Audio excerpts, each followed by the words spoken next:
இன்றைக்கி நம்ம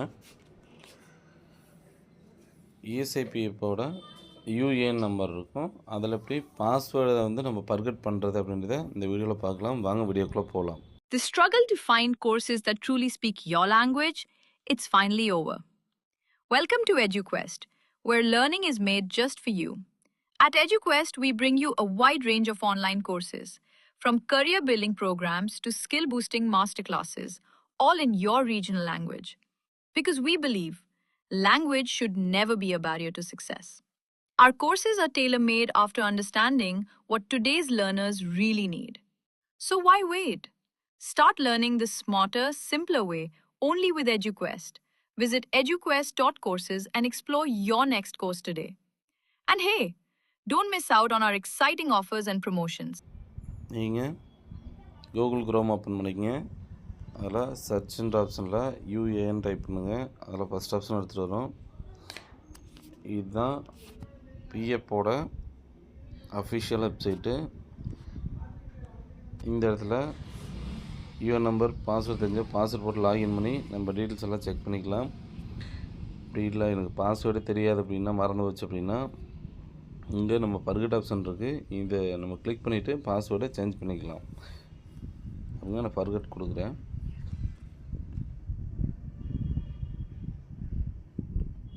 இந்த இடத்துல யூஎன் நம்பரை டைப் பண்ணணும்.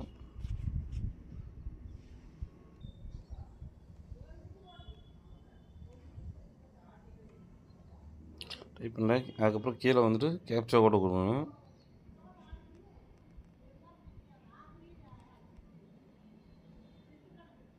கொடுத்துட்டு சப்மிட் பண்ணிங்க அப்படின்னா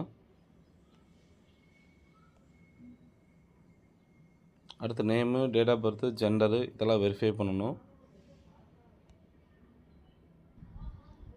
இப்போ யாருக்கு ஃபர்கெட் பண்ணணுமோ அவங்களோட ஆதார் கார்டு வாங்கிக்கோங்க. ஏன்னா அதில் ஆதாரில் எப்படி பேர் இருக்கோ அதே மாதிரி டைப் பண்ணணும்.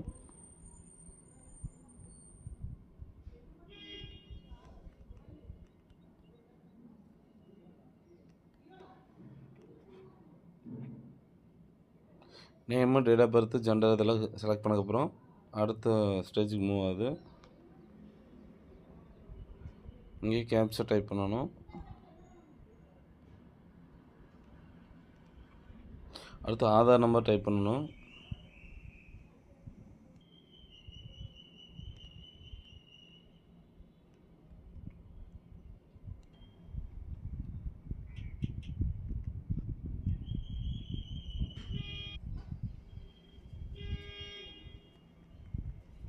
ஆதார் நம்பர் டைப் பண்ணிவிட்டு இங்கே ஒரு சின்ன டிக் பாக்ஸ் இருக்கும், இதை டிக் பண்ணிட்டு வெரிஃபை பண்ணணும்.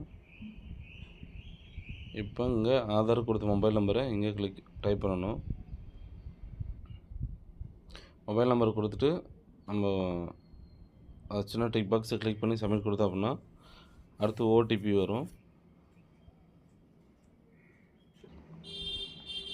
இப்போ நம்ம அடுத்து இந்த கேப்சா ஒன்று இந்த இடத்துல இருக்குது, அதை என்டர் பண்ணிட்டோம்.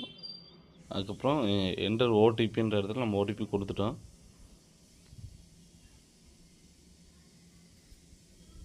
லோடிங் ஆகிட்டுருக்கு. இப்போ நம்ம ஓடிபி எல்லாம் கொடுத்துட்டோம். கொடுத்ததுக்கப்புறம் பார்த்திங்கன்னா இங்கே சோதனை பாருங்கள், நியூ பாஸ்வேர்டு அண்ட் கன்ஃபார்ம் பாஸ்வேர்டுன்னு சொல்லி 2 ஆப்ஷன் கேட்கும். நம்ம புதுசாக பாஸ்வேர்ட் போடுறத 2 டைம் போட்டுக்கணும். மேலே என்ன போடுறோமோ சேம் கீழே அதே தான் டைப் பண்ணணும். இங்கே இப்போ நான் 2 மேலேயும் கீழேயும் ஒரே சேமான பாஸ்வேர்டை டைப் பண்ணுறேன். பாஸ்வேர்டு எப்படி போடணும் அப்படின்னா, ஃபஸ்ட் லெட்டர் கேப்டர், அதுக்கப்புறம் ஒரு 3 to 4 லெட்டர் ஸ்மாலில் போட்டுக்கணும். அடுத்து ஒரு ஸ்பெஷல் கேரக்டர், அடுத்து 4 டிஜிட்டு. இந்த மாதிரி தான் நீங்கள் பாஸ்வேர்டு எப்போவுமே டைப் பண்ணணும். ஓகேங்களா?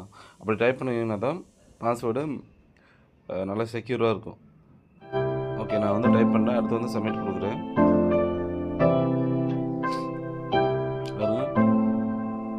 பாஸ்வேர்டு சேஞ்சிட்டு சக்ஸஸ்ஃபுல்.